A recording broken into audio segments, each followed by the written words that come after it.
Hi, if you clicked on this video, it means you like lesbians. Let's go lesbians.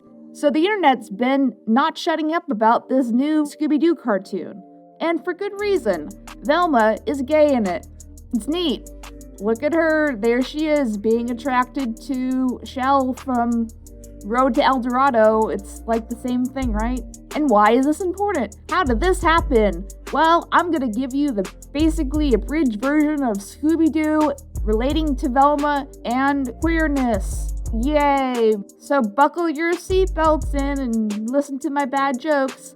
Hope you're proud of me, Mom. So in case you live under a rock, Scooby-Doo came out in 1969, when they put the man on the moon.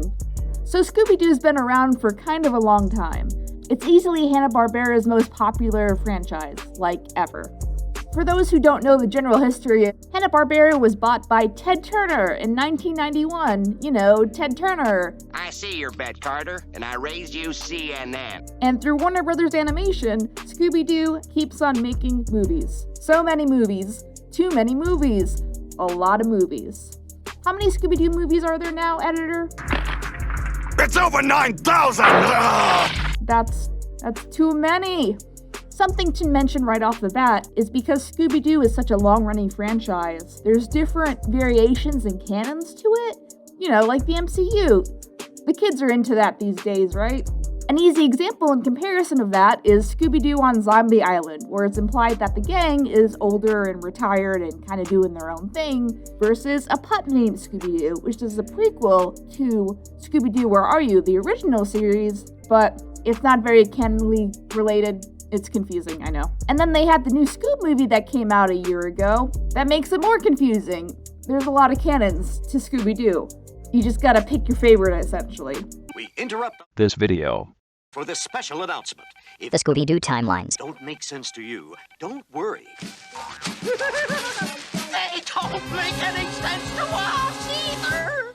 But in general, Scooby-Doo is so non-serialized and formulaic that in general, you don't really need a strong canon to realize what's going on in the story.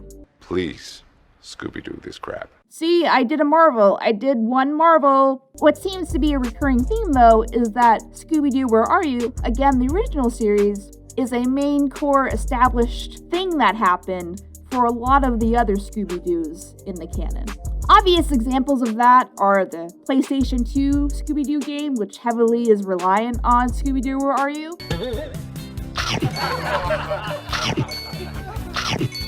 As well as Scooby-Doo Mystery Incorporated. And I promise we'll get to that more in a second, but off the top of my head, Scooby-Doo Mystery Incorporated is the best Scooby-Doo. Go watch it. It's great. It's great. It's on Netflix, I think. That all being said, let's get to the gay Velma. I think Velma is such a queer icon because she's not as feminine as Daphne, at least stereotypically. She kind of dresses a little tomboy. She's not as interested in feminine things like hair and makeup and gender stereotypes.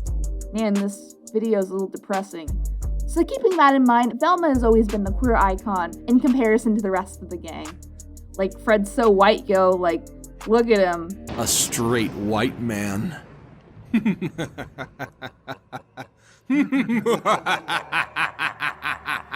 James Gunn, that James Gunn, Guardians of the Galaxy James Gunn. Please, James Gunn, sit on me. God, you look like a pile of shit, but you feel like a pile of clouds. Anyway, James Gunn originally wrote a kiss between Velma and Daphne in the original 2002 movie, but then it got rated R, so we had to change it. We gotta change it. It's 2002, we can't get away with as much stuff.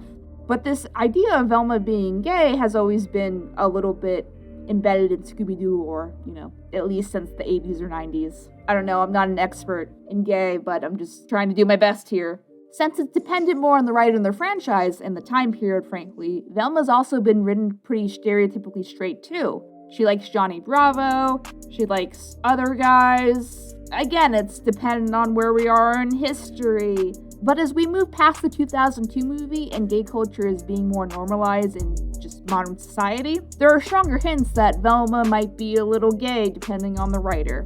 There's this one scene in Scooby-Doo Stage Fright where Velma and Daphne switch pajamas, so it's implied they did something that's a little sus. Don't argue with me.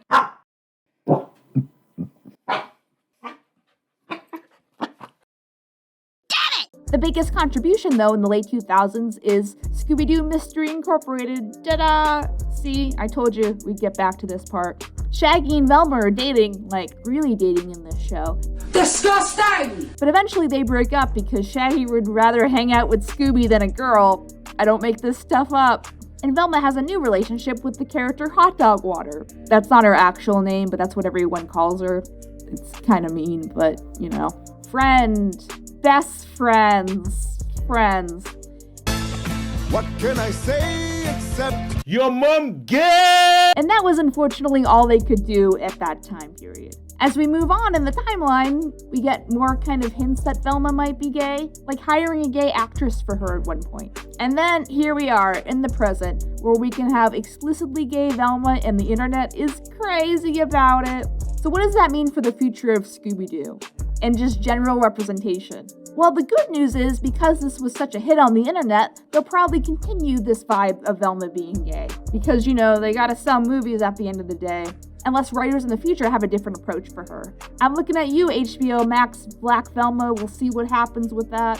For Scooby-Doo, and for big franchises in general with not a lot of serialization, popular elements of specific instances, like gay Velma, or, you know, the Star Wars prequels, I guess, will be reincorporated in the future because people relate to them. People like them. That's how Scooby-Doo kind of works. Popular beats like character motifs. Traps Illustrated? Freddy! I read it for the articles. And just general interpretations can be carried forward by fans, because sometimes the fans become writers and showrunners themselves. So I have a feeling this will continue, but again, it just depends on the writer, or the theme that they're going for a specific movie with. Are Velma and Daphne fighting over the same guy? Is Velma bi? Again, depends on the plot of the movie and what's needed by the creative team. But Scooby-Doo will probably never stop, at least for now. There's too many Scooby-Doo movies. There's too many. There's too many.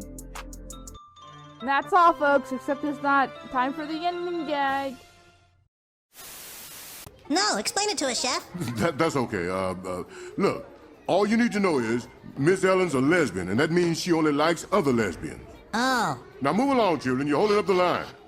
Wait, dude, she only likes other lesbians? Hey, man, if she only likes other lesbians, then all we gotta do is become lesbians too. Hey, yeah! You guys, you know what? My grandma was Dutch-Irish, and my grandpa was lesbian. That makes me quarter lesbian. You're just saying that, Cartman. Yeah, you're not a lesbian, fat ass. I am too!